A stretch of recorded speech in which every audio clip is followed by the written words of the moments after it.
Hello, and welcome. Welcome once again to the Start, Scale, and Succeed podcast, the only podcast that grows with you through all 7 levels of your journey as a founder. I'm your host, Scott Ritzheimer, and today we close the series, the 7-part series, can you believe it, with the level that most founders dream of. And that is a business that runs without you, right? The one where the checks just come in the mail. They don't really come in the mail anymore, but the deposits hit your bank account and your time is yours. This is level 6. Level 6 is where you actually, literally, deeply, meaningfully have true time and financial freedom. If you look back over any other level, you probably had one or the other or none. Like level 6 is really the first time that you genuinely have both pure financial and time freedom. And that's strikingly difficult. Our kids go to a very nice school and folks there have lots of money and it's good for them. But the challenge that I see playing out there, and you see this in families all the time, from rags to riches to rags in 3 generations, is how do you say no?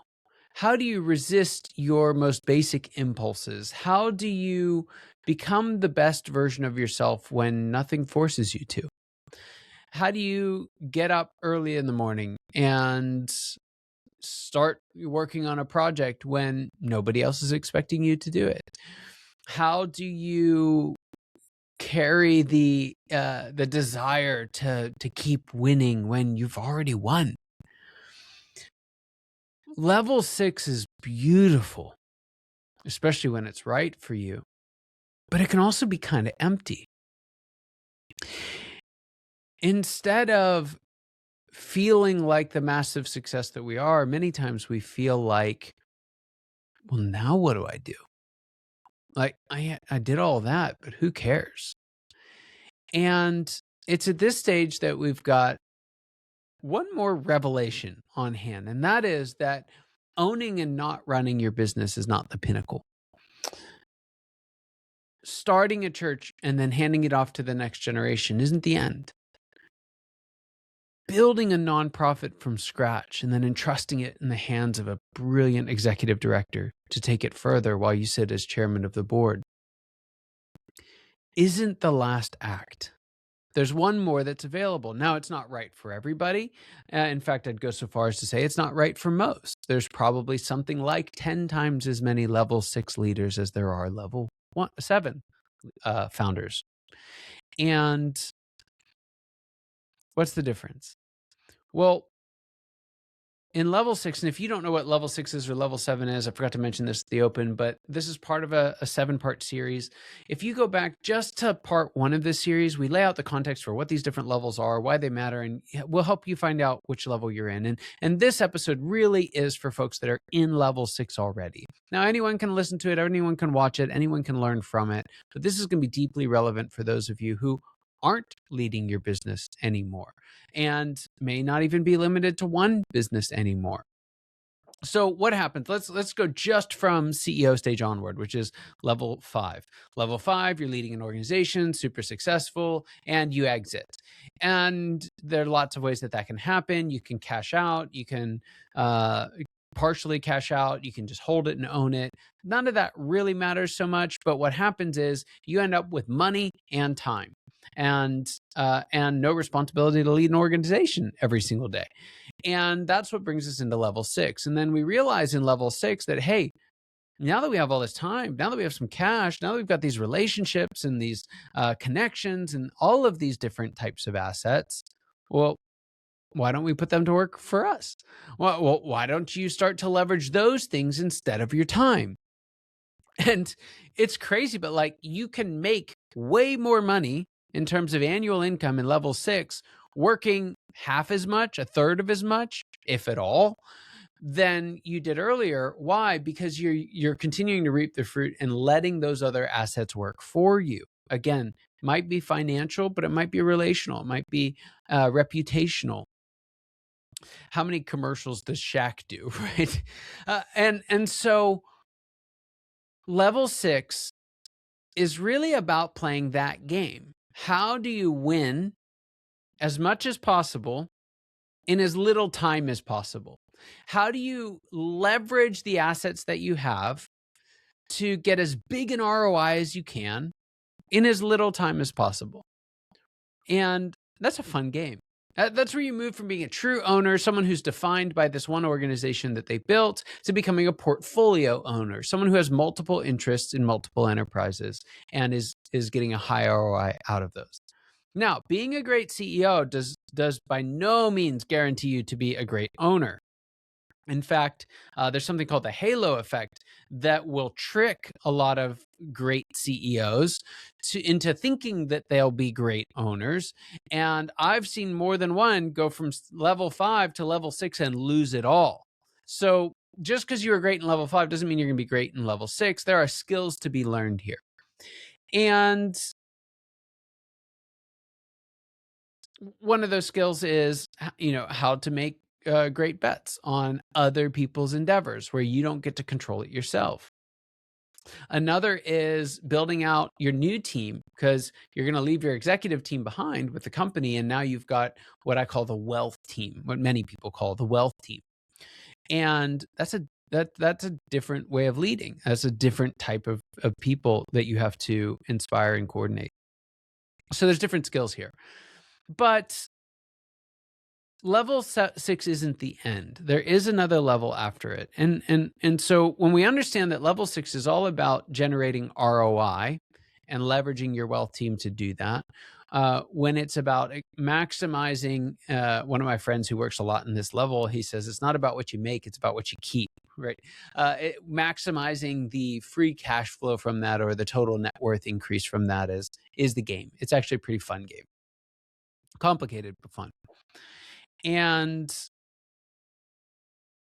at some point in time, if it hasn't hit you before, but certainly in level 6, which, for many happens later in life, you'll have some folks in their 20s and 30s who, kind of had their one hit wonder and it set them up for life. But for most folks, this is something that you get into in your 50s, usually your 60s or 70s. And our own mortality starts to come into view. And you realize, yeah, I could make that investment. I could get that ROI. I could add another $1 million to this bank account that I've never seen. But why?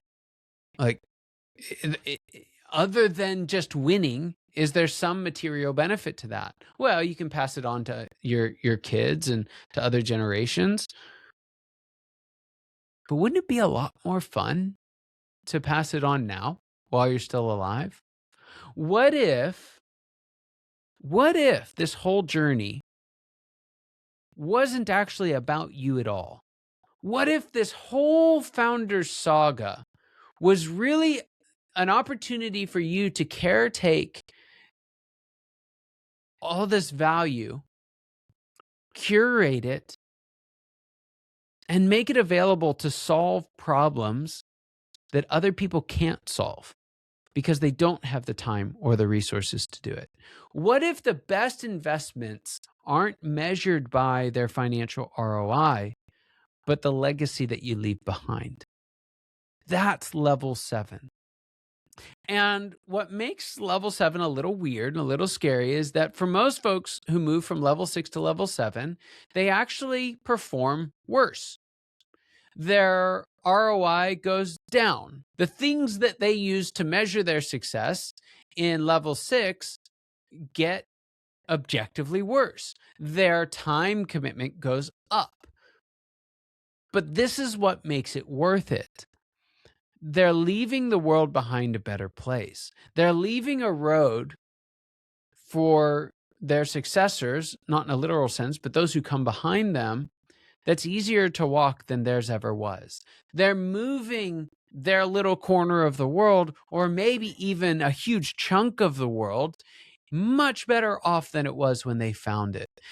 They're moving society forward. There's this brilliant Greek proverb, and if you've ever heard me talk about level 7, you've heard me say this proverb because it encapsulates it perfectly. And the proverb is this: a society grows great when old men or women plant trees under whose shade they'll never sit. Right? It's not about planting trees to make your house look nicer. It's not about creating opportunities for you to enjoy, but it's the absolutely stunning gift and ability to be able to afford in any measure that we would choose just to plant trees under whose shade you'll never sit. And think about how much better we become as mankind when we have founders who do. When you think back to some of the most remarkable people in history, many of them, whether they were founders or not, this is just the founders version of this, were the people who focused not on the ROI in their lifetime, but the ROI in lifetimes to come. They had a vision that extended beyond their lifetime, and they moved us all toward it. That's what level 7 is about. And that's pretty exciting, but it's not right for everybody. And so let's take a look at those of you who are in level 6. You've got a legitimate shot at getting to level 7 now. So let's take a look at how you decide which one is which. And we're going to do this somewhat quickly because I've gone too long already. If you can't tell, we've recorded all of these today. And so if I turn totally soup silly, you know why. Here we go. Reasons why level 6 might actually be right for you.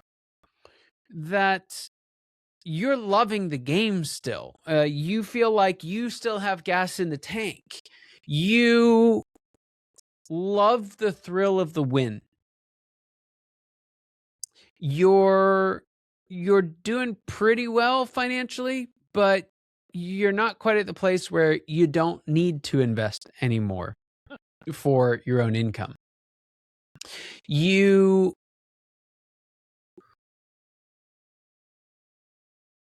figured out how to make your money work for you in a literal sense, but you've not quite developed the skill or the desire to figure out how to make money work for others in multiple ways. You like the concreteness of being able to measure objectively whether what you're doing is working or not. You like to be able to identify and evaluate investment opportunities that you can prove whether or not they worked. You still have an unfulfilled part of your vision for your lifetime. Those are all great reasons why level 6 might be the best tool for you. Those might be necessary parts.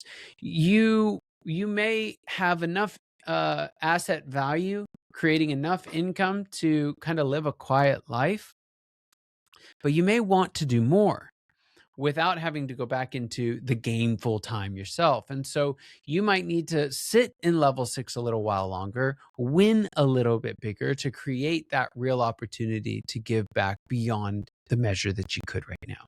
Those are all great reasons to stay in level 6. And for many, they'll stay there for the rest of their life. And if you can get to level 6, you have more than earned the privilege of getting to stay there if that's what you choose. For some, it's not enough.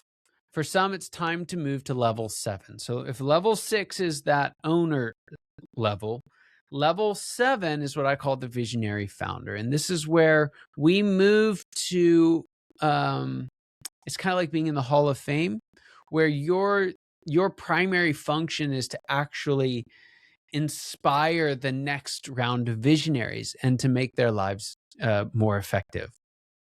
And so if you don't need to work or even actively invest to pay your bills, right? AKA Bill Gates kind of a thing, not quite that for everybody, but if you don't need to worry about your own income at all, which is a lot of people in level 6, and you're ready to tackle an even bigger challenge, level 7 may be perfect for you. You're okay changing the measure of success. You've probably pursued vision-fueled financial success for like your whole life. And despite whatever age you are at this point, you're ready to say, hey, I want to play a new game. And I'm willing to redefine success to do it. If you have a vision that extends well beyond your lifetime, if you are ready to actually give yourself to something bigger than yourself, if you are willing to not determine, hey, what is it that's going to give me the most freedom, but what is it that's going to help plant the greatest legacy, then level 7 is absolutely going to be right for you. Now, how do we get there? So it's the same with all the stages and I'm sorry, levels. And that is that to reach level 7, you must have thrived in level 6. So if you're sitting there in level 6 and you haven't quite figured out the game yet because you're still stuck with some level 5 skills, that's the first thing to do. You want to learn how to really be good at being an owner, because being really good at being an owner is going to equip you to be really good at inspiring other owners. And it's going to teach you how to lead through inspiration. It's going to teach you how to judge efficacy from afar. It's going to teach you how to run from the boardroom and not the leadership room. And those are all mandatory skills for a level 7 leader. So if you are in that owner stage and you're working to thrive as a portfolio owner with diverse interests, generating high ROI, that's all going to help in your journey toward becoming a level 7 visionary founder. If you're ready to make the leap, then it's time to start changing the goalposts. And that is to move away from the ROI in your lifetime to the legacy that you leave behind, to the vision that can be achieved well beyond your lifetime. And that's pretty cool. The fun thing about both levels, level 6 and level 7, level 6, you're not limited to the effectiveness of one organization anymore.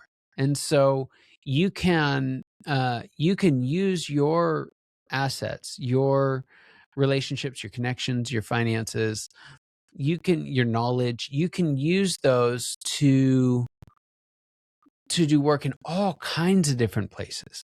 And in level 7, it's like, if you want to talk about freedom, right? Freedom is not, I can go play golf today. Freedom is, I'm working on something that I don't even have to have finished in my lifetime. That's freedom. Because that's the ultimate time freedom. It doesn't matter if it's done now.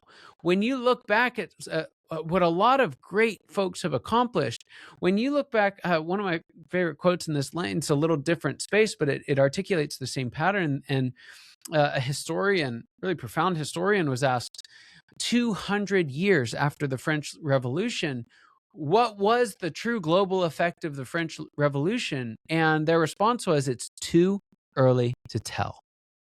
Think about that. Think about the freedom of someone looking at your life 200 years from now and asking, what was the effect of that life? And someone else responding, it's too early to tell. If that fires you up and you're already in level 6, then level 7 may be exactly where you need to go. Whether you choose level 6 or level 7, know that I'm rooting for you. If you've made it to level 6 and have the option to get to level 7, I think the world of you. Very, very, very, very, very few people ever make it that far. But you have. Well done. Very well done. And with that, that concludes our series of Should You Really? And I hope what we've been able to take from this is that as amazing as each of these levels is, there's no mandate that you have to get to the next one. And so regardless of which of the 6 transition points you're at, from 1 to 2, 2 to 3, and so on, regardless of which one of those you're at, you have 2 great options for how to move forward. And you get to pick which one you want. So take the agency the control, the authority, and choose with conviction the level that's right for you and give it everything you've got, and you'll do great. With that, thank you so much. You know that your time and attention mean the world to us. We spent a lot of time in this series together, and especially those of you who watched all of these. And I just want to express my deepest appreciation for that. Even more so, I want to express my appreciation for being a founder, for jumping into the game, for doing what very few can actually do, and bearing the consequences and the benefits of that. Thank you. You make the world a better place. And hopefully this conversation left you just a little more clear than you were last time. I cannot wait to see you in the next episode. Take care. Hey everyone, Scott Ritzheimer here. Thank you so much for listening to the Start, Scale, and Succeed podcast. I hope this episode gave you exactly what you need for the level you're in right now. If you want to discover what level you're in, take our 10-question Founders Evolution quiz for free at foundersquiz.com. That's foundersquiz.com. It'll pinpoint exactly where you are and give you tailored tips to move forward and reach that next level in your journey as a founder. If you got something out of today's episode, don't forget to subscribe, rate, or review. It helps us reach more founders like you, and let's be honest, it means a ton to me, my team, and all our incredible guests. So keep starting, scaling, and succeeding, and I'll see you in the next episode.